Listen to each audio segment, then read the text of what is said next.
Prentis Hemphill, welcome to the show. I'm so happy to be here. Thanks for having me. It's a pleasure. So one of the major areas of focus for you is this term embodiment. In the worlds in which you and I operate, the word embodiment can get thrown around a lot, and often by people who have no idea what the hell they're talking about.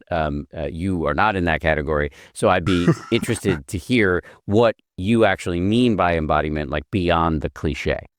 Mm-hmm.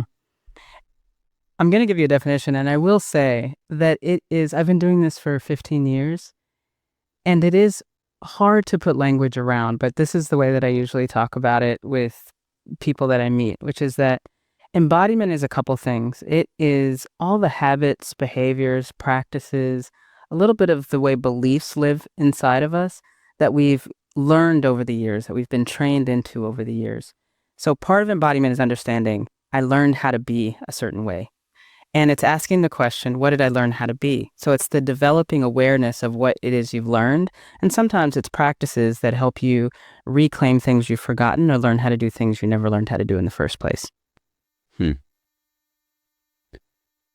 So is the operating there's a lot to unpack there. Is the operating thesis there that we may have some understanding cognitively, intellectually, at the level of the discursive thinking mind, what's going on with us, but there's so much that, and now I'm venturing into cliché territory, that the body knows.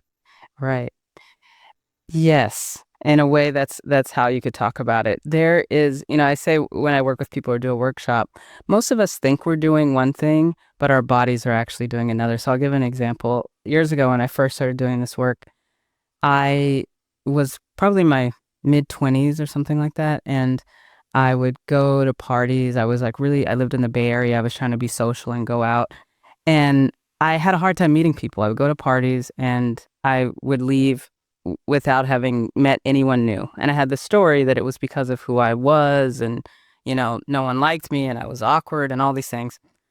And as I started doing somatics, I noticed the way that my body showed up in social environments, that when I actually encountered people, I got protective. I would fold my shoulders in, I would move away, I would pull back. And so I started to get the skill of actually observing myself in these social situations. And I noticed myself at parties and I'd say, well, actually, I'm going to a party, but I'm seeking safety by standing against the wall. Or if someone talks to me, I look down or I pull away, that my body is actually communicating that I'm not available, that I'm either afraid or not interested or however someone else might interpret it. But my body was doing something that was different than what I thought I was doing because I was not aware. And I would say most people, the vast, vast, vast majority of people are actually just not aware of what their bodies are doing most of the time. Well, what that's making me think of for myself is that I have, and many people on my staff have observed this, and I've copped to this on the show before, but I have a really pronounced resting bitch face. And so podcast guests and people on my staff, my wife, are often reading into my facial expressions stuff that I'm not aware of that's going on in my brain. That's right. Exactly that. And also I'm a part of that club too. That's what I mean. Most of us don't understand our bodies in space and don't understand the subtleties of habits, ways that we've learned to hold the muscles in our body, the tissues, how the tissues are in our body. We are not aware on that level of subtlety what's happening at any given point in time and how it's showing up, either through our facial expressions or through our movements or how well we listen or how open we are to connection. That those are not just ideas or concepts. Those are actually expressed bodily in the world. So a lot of my work is helping people understand what their bodies do in the world and maybe where that came from, maybe why they do that, or maybe there's a pattern that they're stuck in recreating over and over. But what is it that they want to experience now? What is it that they want to live now? And that's really the question. And a lot of us have to practice new ways of being that get us closer to either what we value or what we want in our lives. So what would that look like, the practicing of what I believe you earlier called somatics? Yeah, somatics, and I'll just briefly say somatics is a term that was coined by Thomas Hanna, who is a doctor, a practitioner, and who looked at really the tissues in the body and how old stories or old traumas could get stuck. And the way that we thought about aging in the body, for example, actually a lot of times was just a pattern that got stuck that we couldn't let go of. So the term somatics means the body in its wholeness, because the body is not just the tissue, the flesh and bone. The body is our experience. The body is where we take action, where we feel our lives. The body is much more dynamic than how we've been taught to relate to our bodies or to ourselves. And so somatics is saying, let's think about the body in a much more robust, vast way, not just this medical way, not just this flat way, but a much more dynamic way. So that's where the term comes from. And yeah, sorry, I forgot the question there. And the explanation. It's like, what did you... I'm curious about, by the way, that's totally cool. I think it's hilarious when people forget I made the you question. forget it and too. It's usually because I've asked too many things at once. So No. I'll take the responsibility for that. What I was trying to get at is the how. Like what Oh, yeah. if I believe many people Yeah. listening to your words right now are thinking, okay, that just sounds intuitively true, and then wondering what do I do about it? Before I get to the practices that you can do, I would just say the mood of it is curiosity. That a lot of us come to our bodies with a mood of control, like how do I get my body in order? How do I get my body to perform the thing I need it to do? How do I control my body? And a lot of us, we're much less practiced in curiosity. What does my body want to do, want to express? What are the impulses? So I would say first is figuring out how to bring a mood of curiosity to your being, to your body. And the second thing I would say is that there are practices that we do. We do a practice called centering. That's one of the things that we do. We also do one called head, heart, gut. But both of these practices are about getting curious about a certain part of your body. And you might notice as you get curious about it that there's actually tension there. And do you know how to let go of that tension? Do you know how to just settle into that part of your body? So we try to create with people a kind of baseline, and this can take a long time, of relaxation almost in the body. Not sort of, I'm taking a nap relaxation, but a lot of times people are walking around, just walking in the world, tensing up muscles that have nothing to do with walking because they're responding to something else in their mind. So we work with people to scan your body, what's here, and do you have the kind of relationship with your muscles, with your body, to let go in the places that you're holding?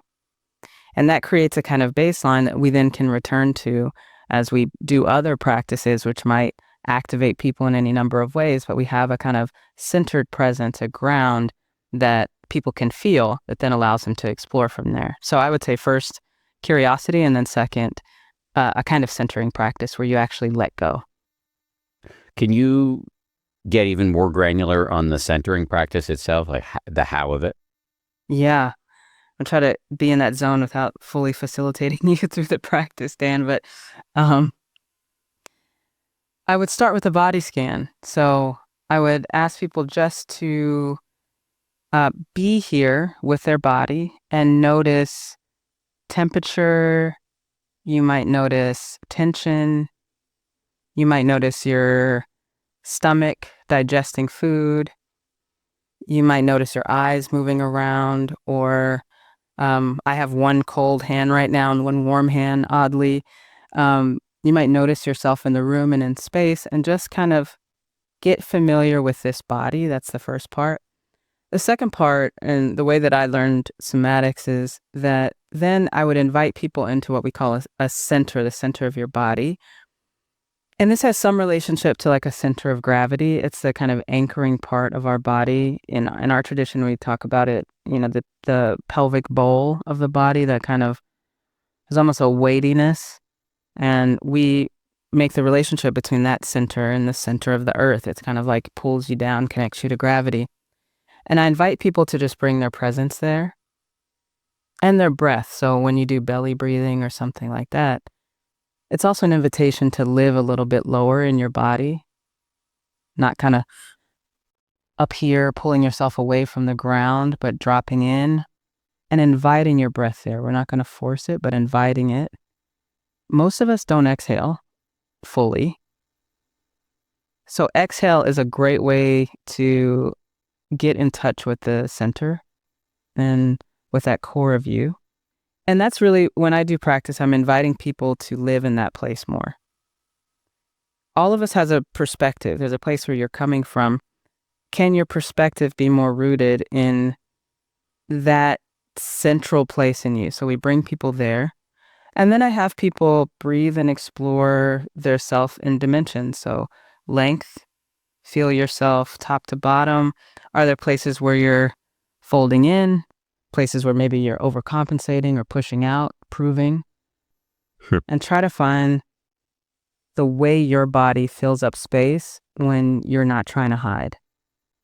And we do that lengthwise, we do that widthwise, we do that depthwise, and we kind of breathe into and reclaim those parts of ourselves that we may have habitually vacated because of some story that is running. And we learn to relax in our breath, relax in our bodies. One of my teachers would say a relaxed body is the most powerful body that you have. It's more powerful than a tense body. It can do more. I hope that was granular enough without leading you to practice. It was awesome. It was awesome. Cool. And I can't help but see a lot of overlap with mindfulness and meditation. Specifically, you use the term body scan. You know, in my tradition, we do these body scan meditations where we bring our attention to starting at the top of the head and then just kind of move south systematically, forehead, eyes, jaw, throat, onward, depending on which body parts you have. And yeah, so am I correct to see that connection? Yeah, absolutely.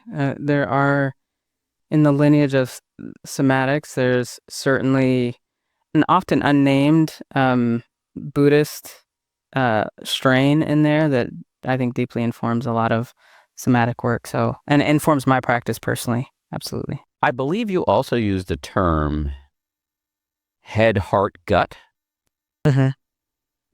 What's that about? Is that worth unpacking further? Yeah, we can. There are theories that our bodies don't just have one brain. We have multiple brains. I'm sure you've talked about this on the podcast, but the brain in the gut, the brain in the heart, and the brain in the head. And we know that in each of those places, you have clusters of neurons and a lot of decisions that are being made. There's a lot of assessment about the world, and then assessment about how we respond to it in the body, and changes that can happen based on essentially decisions that get made at those places. So when I teach this practice, it's really like, what do we know at the site of the head? What do we know at the site of the heart? And what do we know at the site of the gut? And there's overlays that we can put on those. I think the brain and thought is really important for just imagining what could be. And sometimes it is not always body bound, what we can imagine. It's not always bound to our own flesh in a way. We can dream and imagine and scheme and do all of these things. And I like to bring my thinking back into my body, like grounded in my own being, so that I don't end up, in a way, biting off more than I can chew. Like, I should be able to do this, or I should, should. I like to think in accordance with the rest of my body. So I also go to my heart. And for me, my heart represents, and I think some of polyvagal theory aspects of that relate to this, but this is where this center is one of the places that I can experience and assess connection. And there can be care there. There can also be boundaries there. There can be grief there, etc. And so I support people to become aware of what is felt here at this center, at this site. And then gut, which a couple teachers I work with were actually in an active debate around what constitutes the gut, because some of them are very much like it's the digestive center. I include the digestive and a little bit of the reproductive in there, that whole area. But I think the thing that we kind of come together on is that there is something, there's like a deeper wisdom that is, I think if we even look at the digestive part, it's like taking in the world and letting the world out. It's not just your singular body. It's like this relationship to the world. And then the reproductive piece, it connects you across time to other people. So what do you know in the wisest part of you? What do you know in that part that is not bound by time? What is that trying to let you know? And can you take a moment to listen at each of those centers and let them speak to each other? So is your practice and what you would teach and recommend to just make it a habit throughout the day to be doing this, what you call centering practice, so that you're getting out of your head into your body and making, or at least informing your decisions with that information? At least, when I started, it was at least 5 times a day, center. At least 5 times a day, stop what you're doing and take a moment to drop into a body scan, drop into your center, experience your length, experience your width, experience your depth. Remind yourself of your commitment, is what we call it. And that really is like, what are you here? What's your life about? What are you here to do? And reorganize around that, because we can get brought into other people's commitments. So I would do that 5 times a day. And at some point, you do it enough and it kind of becomes a state that you can access without making it a kind of official ritual. It's just something you can find. But I would recommend taking a moment 5 times a day to find it again, because we get knocked off all the time. I find myself kind of taken aback in a provocative but productive way when you said something to the effect of, like, when you're not doing that, you're biting off more than you can chew. And I was like, dude, that is one of my big problems. And I've been, it's kind of embarrassing to admit it, because I, have been meditating and hosting this podcast for, a minute. And I still really struggle with rushing, overcommitting, living in the centers of discursivity and thinking and planning and plotting and regretting and comparing, as opposed to in the sort of wiser aspects of the body. Yeah. So it just strikes me as something that would be personally useful, is what I'm trying to say. Thanks for sharing that. And it's something I relate to, because I think we have to give ourselves compassion here, because most of the world is pulled in front of their centers. The way we hold our phones, the way we're intended to do work or relate to each other, we're all being kind of yanked forward. And even when we practice, we enter the world and it's pulling. It's saying, come in front of your center, move a little bit faster than you feel. And I think that's a sentiment that's probably shared by most people, certainly by me. Yeah, the way my meditation teacher Joseph Goldstein talks about it a lot is this kind of toppling forward state. And I really resonate with that more than I care to admit, or I guess I've already admitted it, but I don't care to do it. I don't like doing it. Yeah. So I said this in the intro. You've written a book, which is called "What It Takes to Heal," and I do want to get to some of the key ideas in that. But if it's cool with you, I want to stay and embodiment and somatics. That it's central to the book. But before I ask about some of the specific chapters in that book, sure. I'd like to spend a little bit more time on this very compelling idea of embodiment and somatics. Are you cool with that? I'd love to, yeah. Some of the other practices I've seen you recommend in this zone include singing and micro interdependence and identifying your lighthouse commitment. So I'd like to just dive into some of them because as I was reading about them, I found them personally helpful. So let's just start with singing. What's going on with that? What's not going on with that? I want to add dancing in here because I danced just before we started recording. But singing, there's so much that can happen with singing, especially with our vagal tone, being able to reset our nervous systems through sound, through vibration. I mean,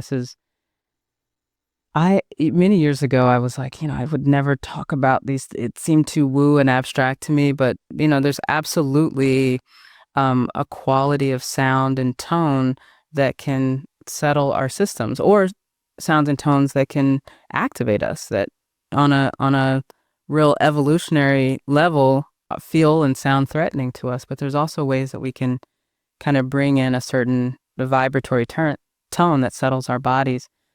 So I think singing is part of that. I think singing with people is especially potent and powerful.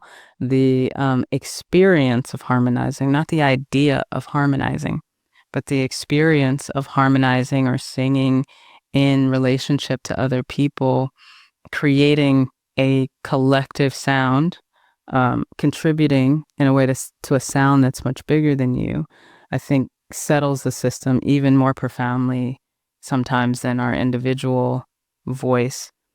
And our voices can, this is one of the places where we can become tight over time if we perpetually had to, I don't even mean it metaphorically, but kind of swallow our words, which is, if I have to hold something down, if I have the impulse to speak, how am I going to stop it? I'm going to tighten, I'm going to pull back, I'm going to clamp down on my jaw, whatever it might be. But singing and allowing your voice to move through freely, and the expression that comes authentically to you, there's absolutely something clearing about that I think is important for so many people to just hear their voice, to explore their voice. I love singing. I'm not good at it. I come from a family of singers, but I do it every day. So I think what you're saying is making or moving to music fits right into this idea of getting out of your head and into your body as a source of relaxation, information, wisdom. Dan, your body is movement. That's what I want people to understand. That your body is movement. You're designed to move. Your voice is movement. Dance is movement. You are moving at all times. Even when I'm talking about embodiment and becoming aware, that is becoming aware of the movement that is happening without you having to think about it. Your body is movement. And a lot of us are spending most of our lives trying to stop the movement of the body rather than actually allow it to happen, because we know that that's our expression. We know that's how we stay grounded, is through movement. But we spend a lot of time trying to be as robotic and still as we possibly can. And I actually think movement is the way towards a more free life. I just got back from Paris, and if you've been to Paris before, you know that when you try to speak French with people, they often just answer you in English. But I have to say, it was really fun to just dust off my French skills, even if it didn't always go down well. And even when people answered me in English, I could still hear conversations in all the cafes we were in, and it was interesting to be able to try to understand, comprehend the language. Once again, I took French from 7th grade all the way up through senior year in college, so it's kind of fun. Anyway, a long wind up to one of our sponsors today, Rosetta Stone. If you've got travel coming up, spring break, summer vacations, weddings, international work trips, imagine arriving actually understanding the language. Rosetta Stone has been a trusted leader in language learning for over 30 years. Their immersive, intuitive method helps you naturally absorb your new language. No memorizing random vocabulary words and no relying on translations. Instead, you learn by connecting words, visuals, and meaning in context, the way language is meant to be learned. Rosetta Stone has really evolved over the years. They've got a ton of new features, including something called True Accent, which gives you real-time feedback on pronunciation. It's like having a personal coach. You can learn anytime, anywhere. Rosetta Stone fits your lifestyle with flexible on-the-go learning. You can access your lessons from your desktop or your mobile app. whether you've got 5 minutes or an hour. Ready to start learning a new language this spring? Visit rosettastone.com/happier today to explore Rosetta Stone and choose the language that is right for you. Go to rosettastone.com/happier right now and begin your language learning journey.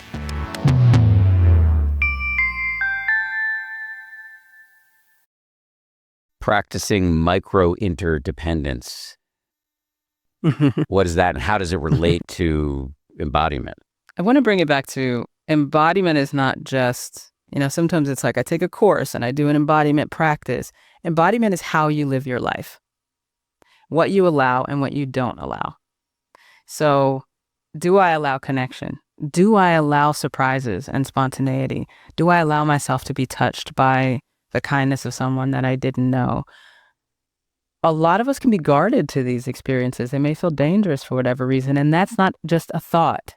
There's a physical part of that happens, a tightening, a shutting down, a pulling back. This is what I want people to understand, is that everything that we think about ourselves, that we think is happening, these are physical. They're in the body. They're happening in real time. It is happening.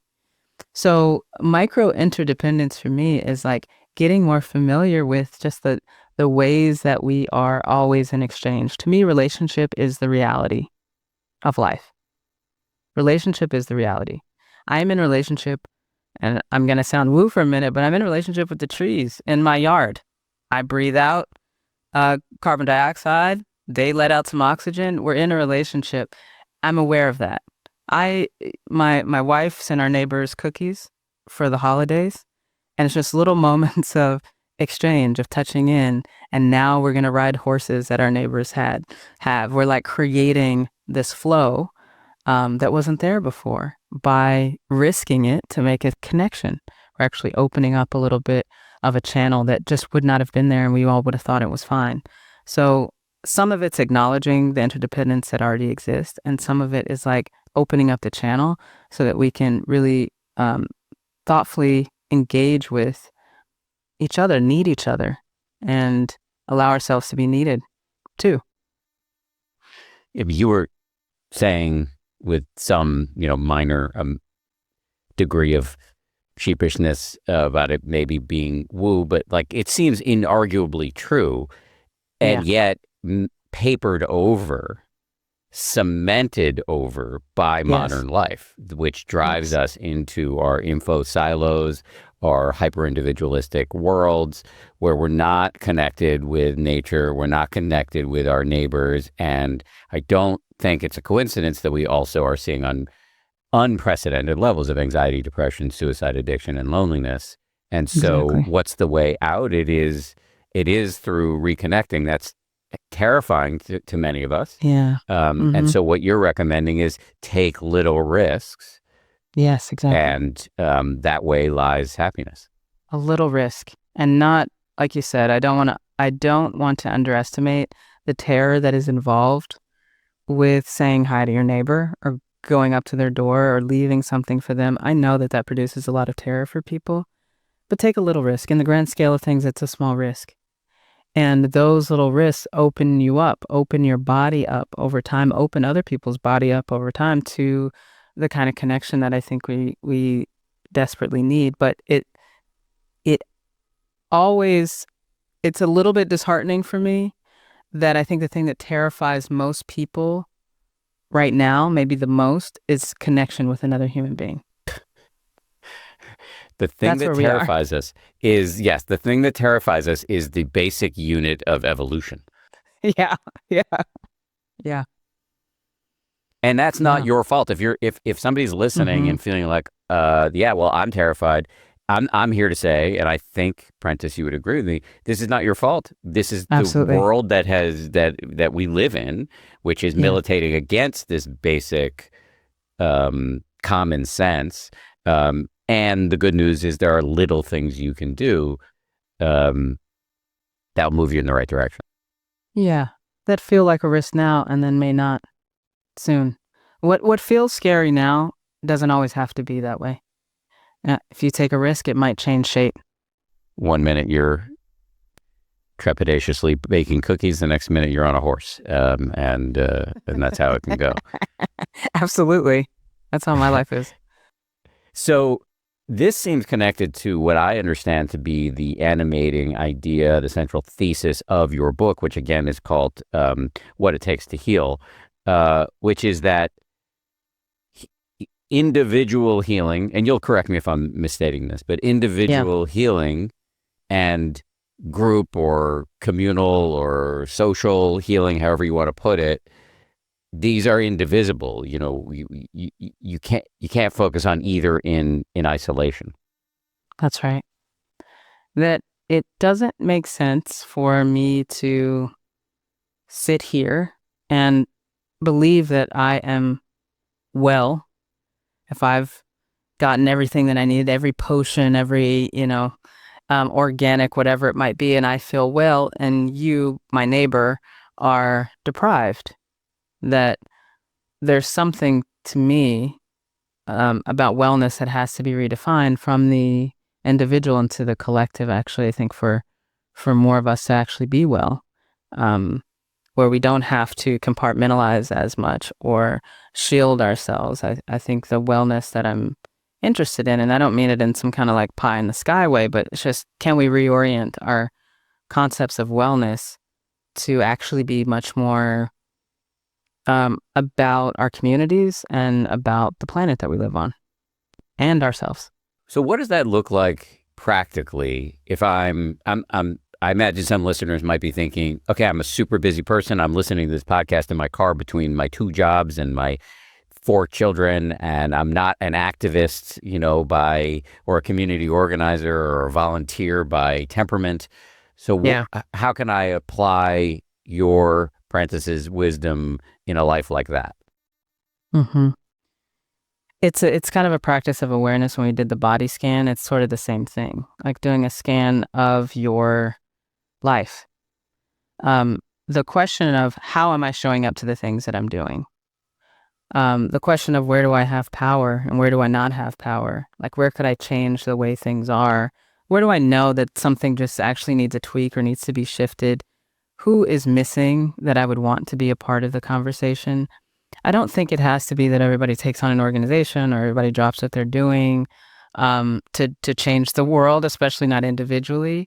But I do think bringing more awareness to our lives, to how we are living them, even what we were just talking about, the kind of little risks that we can take. I think it's bringing attention to those things that are seemingly small that actually open up space for other people, or change who gets included, or changes how we do something that I think is really important. And everybody has a little bit of power.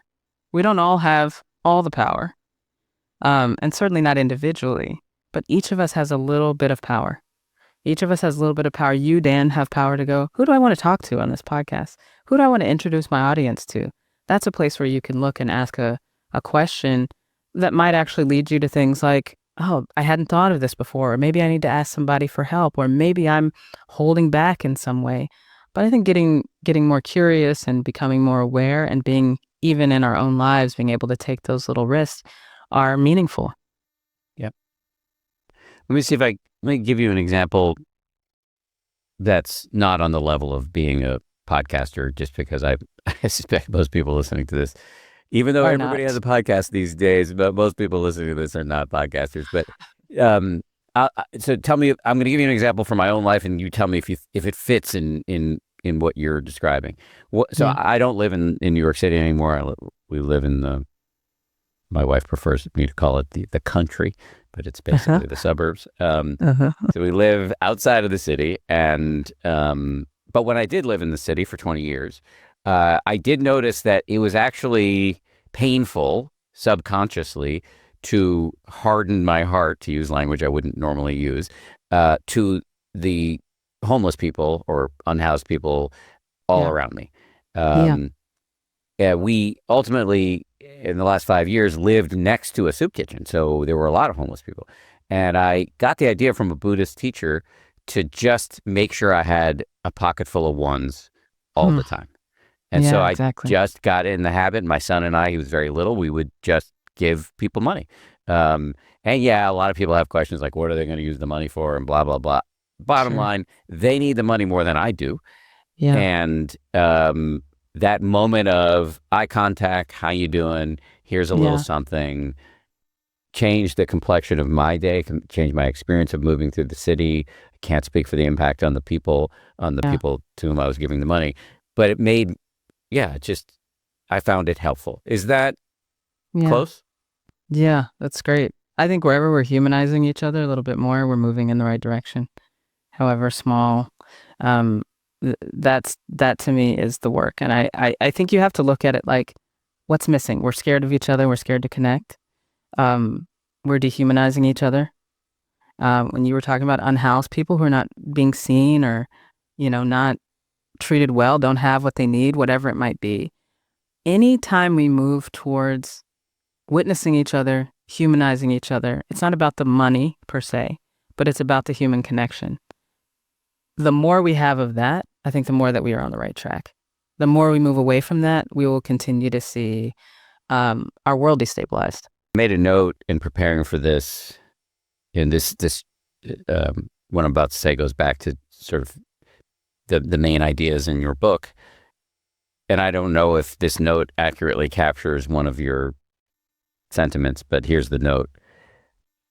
You would have us think of things like stress and burnout and anxiety not as personal failings, but as predictable nervous system responses to a fucked up world. Yes. And the more that we focus on it as individual problems, in a way, the deeper we dig the hole. Not that we shouldn't all have whatever access to treatment that we need. That's not the point that I'm making. But to think that it can be limited to individual treatment when, if, like you said earlier, we're facing record high rates of depression and anxiety. We can understand that. Okay, everybody's anxious, everybody's depressed. Deal with it individually. That doesn't actually make sense. It is, at this point, an issue in the collective. It's an issue in the culture. So what are the things that we are practicing, that we are doing, the ways of being that we are normalizing, that are producing this collective outcome? Not what is, whoever, Deborah, who's going to work, what is she individually doing, perhaps doing wrong, might be the way that she interprets it. But what are we doing? What are we allowing? Because I think that's actually what we're missing. We're not actually tackling these issues on the level of culture, on the level of society, on the level of institutions. We are trying to make each individual deal with something that is much bigger than their own life. They have a part in it. They have a piece of it. There's a way that it's almost like there's a way that the light casts through their life onto them. It's specific. But that's not that's not everything that's happening. This is their piece of something much larger. And until we can become willing to look at it on that scale, to become creative enough, courageous enough to think of interventions on that scale, we'll keep trying to treat individual, and we'll just be a nation and eventually a world of people that are, trying to fix themselves endlessly when that's not where the problem originates. So when you use a phrase like interventions at that scale, what comes to mind as an example? Sorry, I'm laughing only because it's such a massive question, and I don't always feel hopeful. But I have seen, there have been attempts in the US and in other countries, maybe more profoundly, like attempts to really understand, say, how loneliness is occurring. Like, what are the mechanisms that are bringing about loneliness? How are we doing our work? How is childcare structured? Do people have actually what they need? If I'm anxious because I don't have what I need, because I can't afford childcare, because I'm having to work multiple jobs in order to pay the bills, because I both have no time to connect to people, or I'm addicted to my phone, and so connecting to people feels really challenging. If these are kind of the norms, it's going to be hard to actually do the things that turn that around. So to me, when I talk about healing or well-being, it's not just a retreat. It's not just a yoga retreat. Some of it is like, well, what calms down people's anxiety or shifts people's depression, is having childcare, is having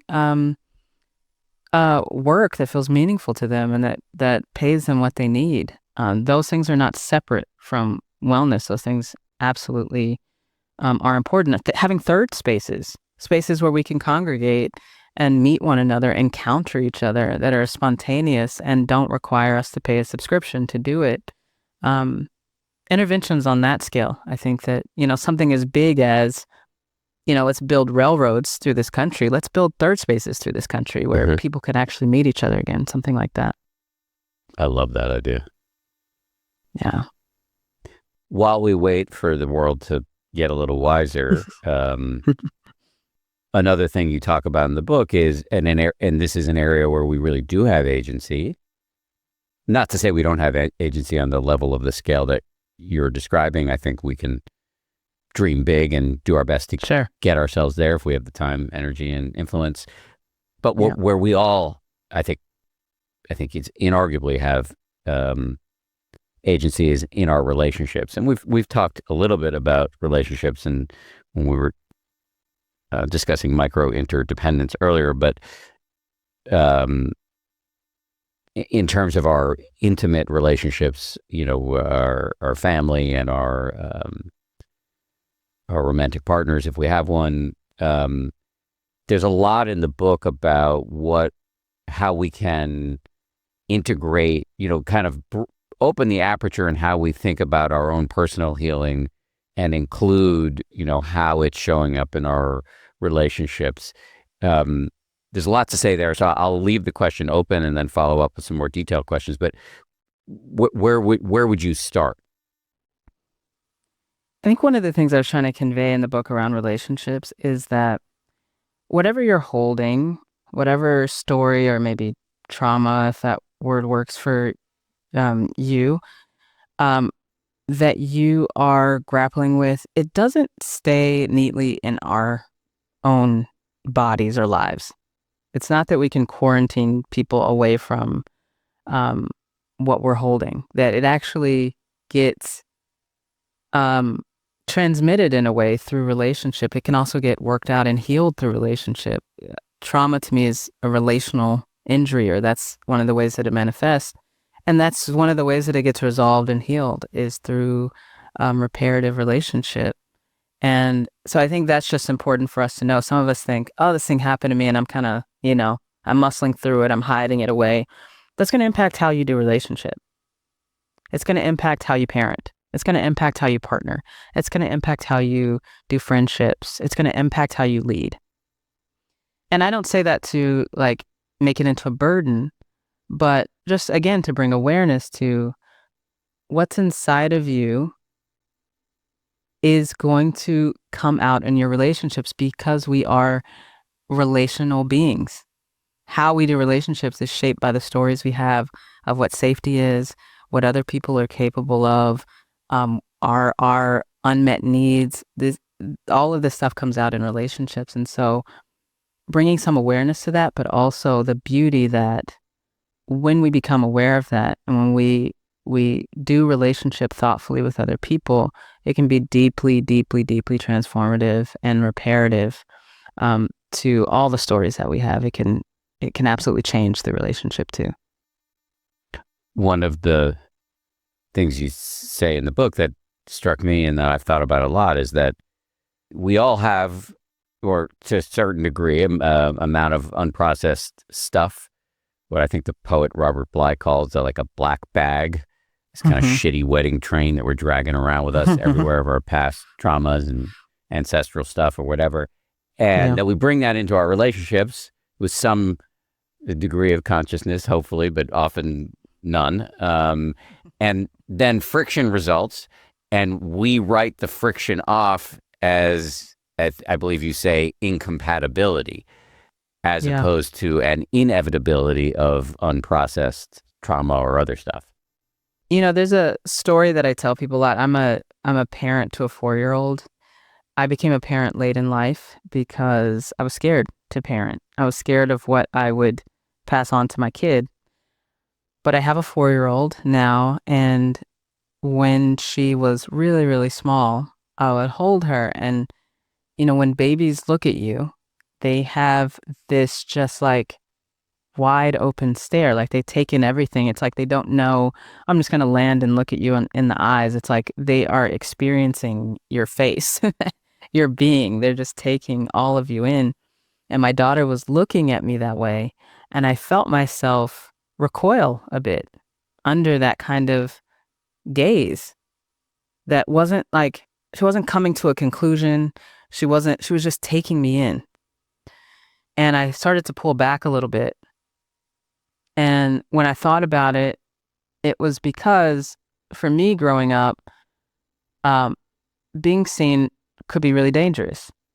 It could mean you're going to get, a punishment that is not deserved, or you're going to get singled out for something. And I really didn't want to be seen like that. But what I realized is that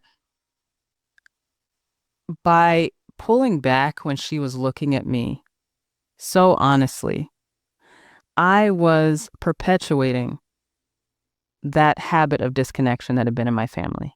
And if I could figure out a way to stay present under her gaze, then I could repair a piece of what had been broken in my own lineage, in my own line.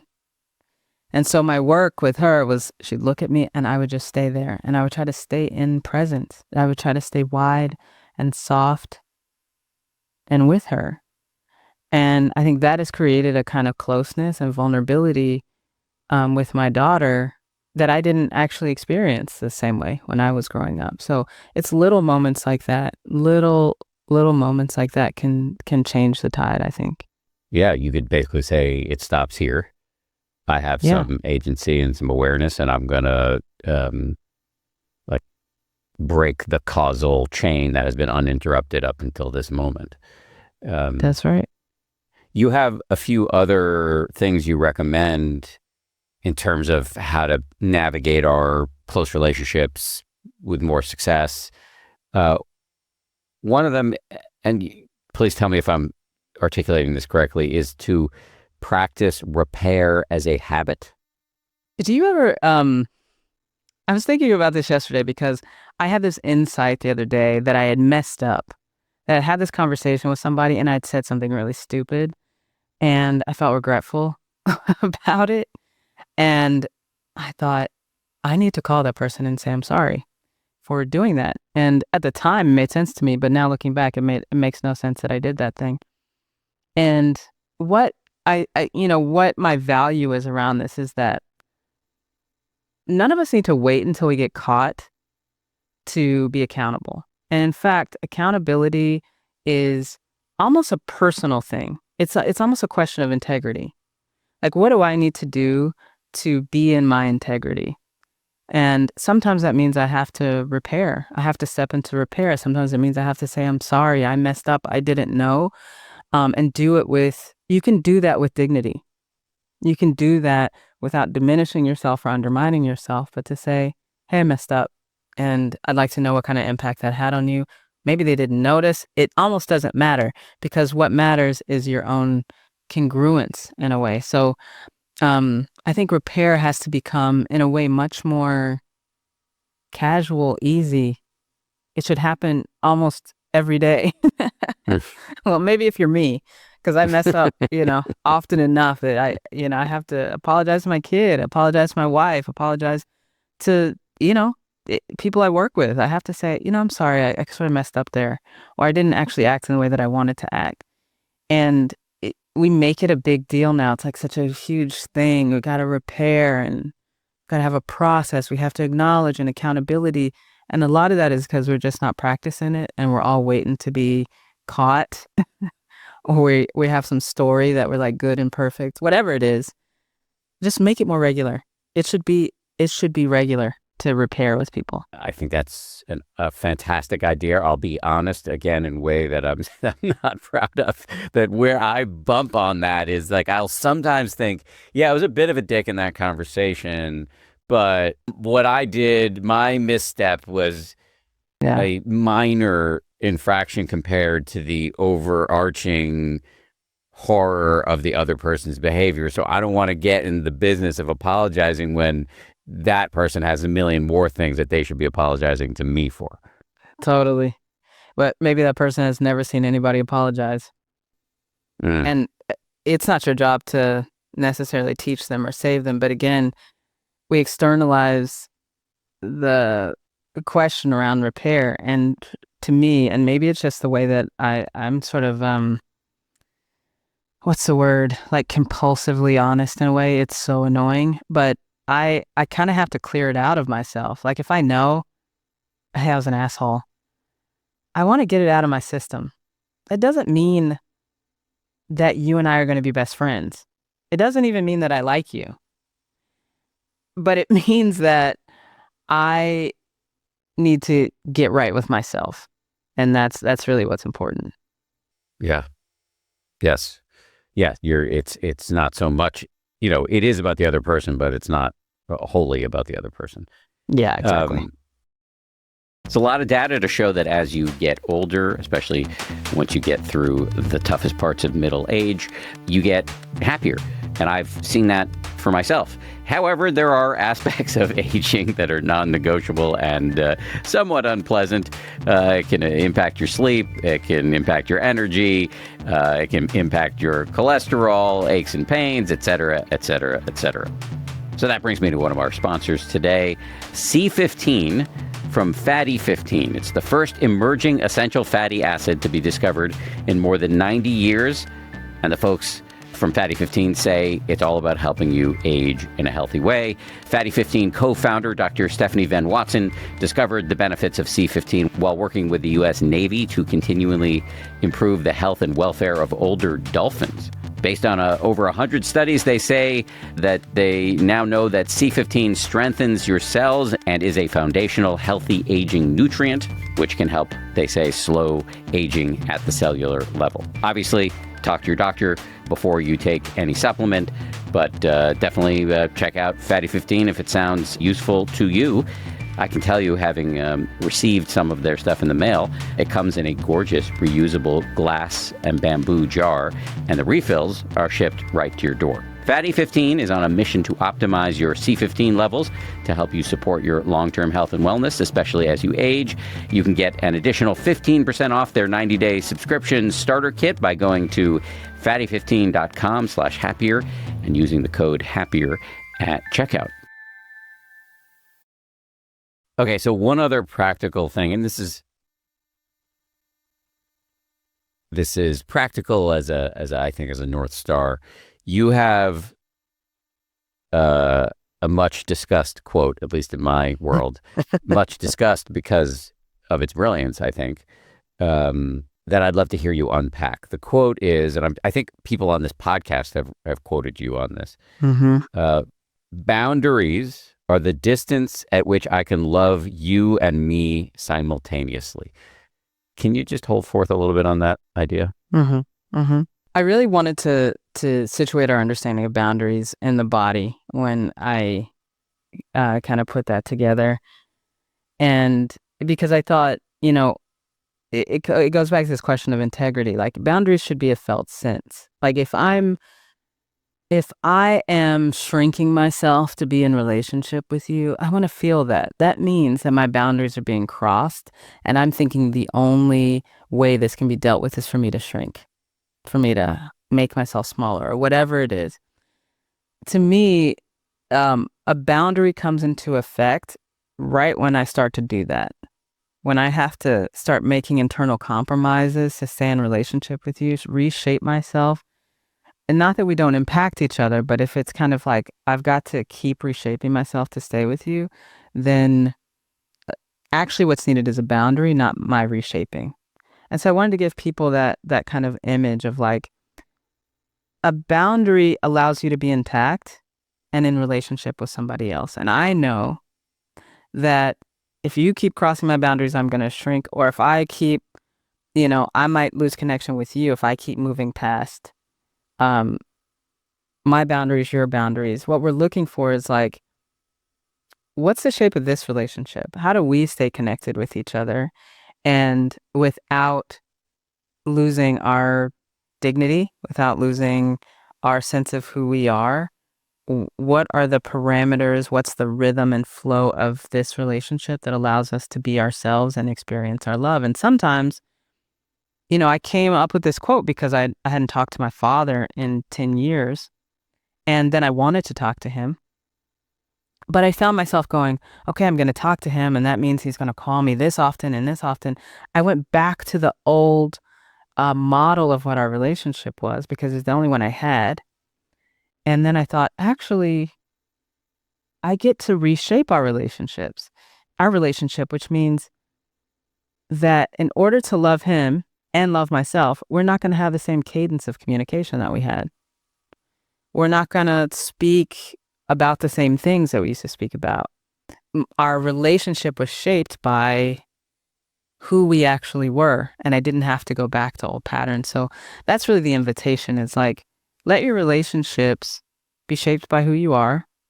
Pay attention to, can I experience being loved, and can I love somebody else in this relationship? Is my boundary crossed, and do I feel it in my body? Am I crossing somebody else's boundary and not paying attention to it? And can we keep negotiating and keep the relationship alive enough to feel for those things? So that's where that quote emerged. And I always joke, that's going to be on my tombstone. I really didn't know that was going to be what it came to be.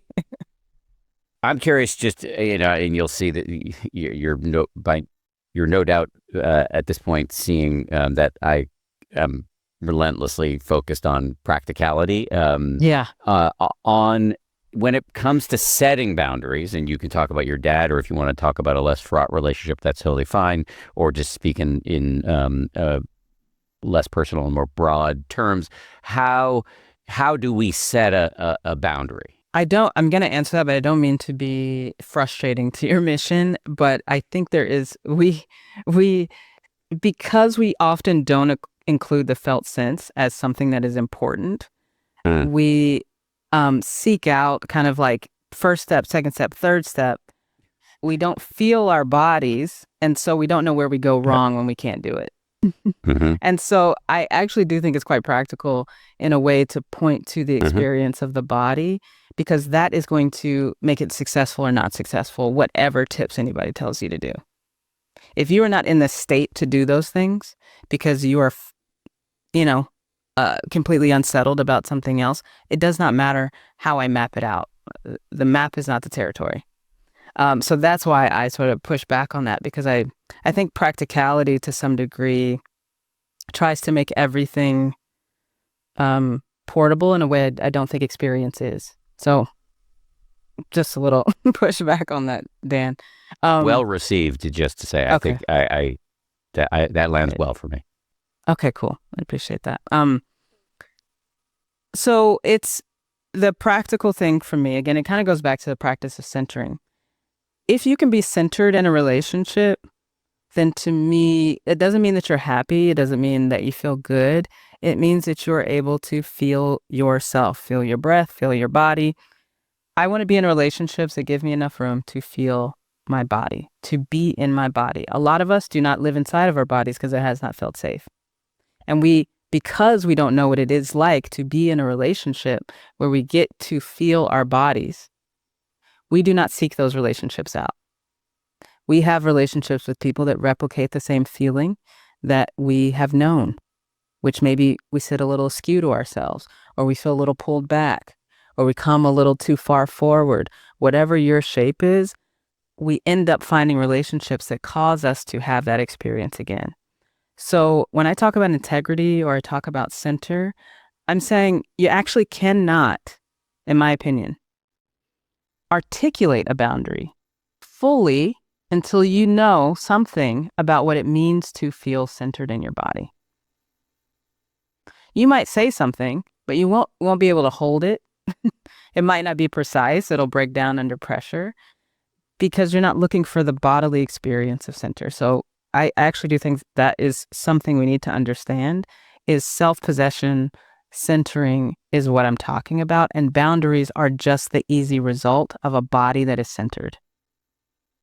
It is the natural expression of a body that is centered and is uncompromising about that. Mm-hmm. So with my dad, for example, it's funny because I wrote this book and there's so much personal stuff, and my dad was like, you can write whatever you want. I'm not going to read it, but you can write whatever you want. So I actually feel okay about it. But for him, it meant saying, not arguing about, but saying, this is how much I'm available to be in relationship with you. I find myself wanting to be in relationship, and this is the kind of relationship I'm available for with you. And when I'm there, I'm present. And when I find myself leaving my center, I leave. If I stay a minute too long, I'll start blaming him or I'll start trying to fight him about it. But if I acknowledge my feeling and I go, you know what, Dad, I've got to go, and I hope you take good care, then I can leave with a kind of cleanliness, kind of ease. So it's expressing, I think there's been a lot of people that have written about boundaries. Boundary is not like, trying to dictate to someone else what they will do, but in a way it's saying, this is what I will do. This is what I will do to keep myself intact. So I think figuring out with any person what those things are, and you can't control whether or not someone will respect them, but it is an invitation to be in a real relationship with who you actually are rather than who they're imagining you to be. Just to say, this is going really well. I'm really enjoying this, and I have a couple more questions, and then I'll let you go. Okay. I'm glad you're enjoying it. Say that again? I'm glad you're enjoying it. I wasn't sure. Okay, good. Oh, really? Because of my resting bitch face? No. I love a resting bitch face. It's my favorite. I mentioned this earlier, and I didn't come back to it. You have an expression, and again, I might be not using it correctly, but something about identifying your lighthouse commitment. And you talk about this in the book too, and I think these are related. How one of an important step in healing and feeling better and doing better is to create a vision for your life, and not just a intellectual vision, but something that you feel in your body. Yeah. So am I scrunching these two together appropriately, and what do they mean? Yeah, essentially, as human beings, we, I think, are really, what's cool about us is that we care about things. We have care. And there's a lot of work in linguistics about care, but we care. And I like to really visualize that in a way that we care, because a lot of us have other people's cares in us. Like maybe what our father cared about, or what our mother cared about, or our other siblings cared about. We internalize those things so we could feel safe and belong, et cetera, et cetera. But at some point, I think part of maturation, part of living in your own body and living your own life is articulating what you care about. What is it? What's worth organizing your own life around? And not so much like a goal, like I want to be here in 5 to 10 years, but how do you want to live? What do you care about creating more of? What do you care about doing, really, really doing? And letting that guide you, letting that fill you up. Because I always say, like, don't keep your commitment a secret. If you have a commitment, don't let it be something that you hide. I want to see it in your face. I want to see it in how you move your hands, how open your chest is, how you speak to people. What are you committed to? Because sometimes what those old commitments, or I call them counter commitments that we might have, of like, I have this counter commitment to feeling guilty, or I have this counter commitment to, whatever it might be. That's actually getting expressed through our faces and through our hands and through our words, through the way that we move. What would it be like if your commitment, what's at the core of you, what is jostling around in your center, actually animates how you live inside of your body and in your tissues, so that it's not just something that's out there that we're going to achieve, but it's something that we are. It gets really intimate to us. So I think it's really important to name those. And I name, commitment every year. My team, we name commitments with each other around what we're trying to live into in our roles. I have personal commitments, I have family commitments, but ways of being that I'm trying to cultivate. And then I have practices that I undertake or big changes that I have to do actually that I think will move me closer towards being that more often. Well, can you give me an idea of one of your commitments these days or this year? Oh, this year. Yeah, I'm a commitment to ease in my power. Ease in your power. I Mm-hmm. so I at first reacted to commitment to ease because Mm-hmm. I would like to have more ease. But then you said ease in your power, and that's the thing I don't yet understand. Yeah.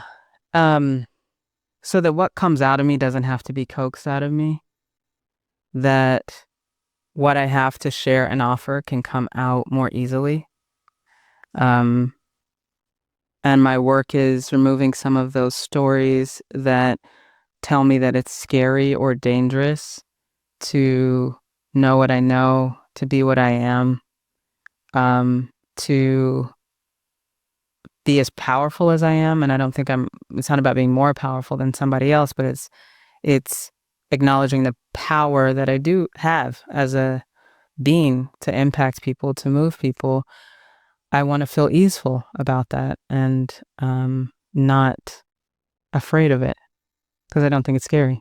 Yeah, so it's not that you're saying you're Thanos, destroyer of multiverses. It's No. it's it's that you because of the work you've done and because of who you are and your natural attributes, you have a certain amount of power in the world, as we all do, and you Yes. don't want to be uncomfortable about that.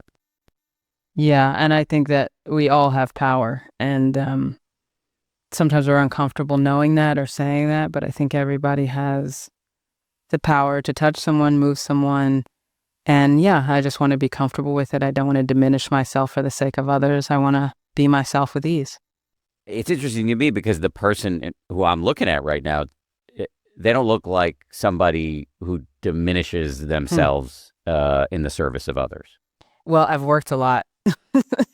I mean, Dan, the person you're meeting now is, I'm 44 years old and I used to just hide. And probably until 10 years ago, I wouldn't have been on this podcast talking to you. I would have been so terrified to do it. So it's work. I've worked a lot. I've worked with my nervous system a lot. I've taken risks. I've failed. I've forgiven. I've asked for help, but I've changed and I'm still changing. I can still feel the Yeah. edges of what I will allow myself to be. And I'm working through those. Okay. Well, that brings me to the last question I was going to ask you. Hmm. Well, first of all, good work. Thanks. You have a whole chapter in the book. There's a lot in the book that we're not going to get to, but again, to remind the reader, the listener, and I hope reader, what it Read takes it. to heal is the name. Yeah. You have a chapter about change being a process, which Hmm. I think about a lot because people often say to me, "Oh, well, you're the meditation evangelist. You wrote a whole book about becoming a meditation guy, but you're really fucked up. Like, why are you still so anxious, or why do you continue to have these problems?" And I'm like, dude, the title of the book was 10% happier. Like, Right, right, right, my point is like this: there's right. no arrival that I'm Yeah, aware of. that's right. And so I just I'd be interested in hearing you just say more on that subject. Well, first, I just appreciate your willingness to reveal that. I hope that this is an era of more teachers that reveal their humanness. I think we need so much more of that. And that's kind of what I'm pointing to, that change, and even us, we are processes. That's sort of how I think about it. But change is a process. There are moments, I grew up in the church and then, I came through social movements, and there was always in both of those traditions, there's like a big revelatory or revolutionary moment that we're sort of like toiling towards. And it's not that I don't think that there can be really big paradigm shifting moments. I mean, I do, and I think we're living through them all the time. Um, but what I mean is that even when those moments happen, there's the next day, and there's us still there with our habits and our ways of being, things that we'll still have to work through, problems that we'll have. We don't escape the everyday of being human beings. And I think change, we can go about change as saying, okay, I'm going to cold turkey this, I'm going to get this right, I'm going to go hard. And that can produce a lot of great things for people. But I think there's a fuller story of those small shifts and changes, those small masteries that we had to get under our belt in order to sustain change over time, in order to raise the level of what the norm is or the status quo is. It actually requires work every day. It requires something every day. And, for me, rather than think about that as like a burden, I think there's something to, and this might be part of the traditions that we share, but how do we find joy and beauty in life in those parts of the process, in the repetition? How do you find, I have to remind myself that it may seem like I'm learning this lesson again and again and again, but each time I have a slightly different vantage point. Each time I'm able to do something slightly different. Can I be excited about that learning? Can I be interested in that? And that's really what I mean is change as a process, is like, let's let ourselves off the hook a little bit. Not that there's not things that we have to do, but can we let ourselves be students of this life and know that it's not always about getting it perfect or right, but being aware of and present to the process that we're in and the processes that we are. Yes. Amen. There's a expression from a Zen teacher, I think. Erring and erring, I walk the unerring path. And I think about that a lot because That's right. I would restate it to fucking up and fucking up. I'm doing my best or something along those lines. Yeah, that's right. That's right. That's right. Yeah. And so much compassion to everybody on that path, including you and including me. I'm certainly not perfect on this path, but I stay on it. Finally, before I let you go, I've mentioned the book, What It Takes to Heal, but are there other things you've put out in the world that are worth plugging before we end this interview? Yeah, I would say the other place to find me right now is that I also have a podcast, Dan. That's why I have this fancy microphone. I have a podcast called Becoming the People podcast, where we're really grappling with the question of how do we become the people that can face this moment in time, this juncture in history. So you can catch me over there. Amazing. Becoming the People. Mm-hmm. Prentis Hemphill, truly a pleasure to meet you and talk to you. Thank you. Likewise, it was really wonderful. Thanks, Dan.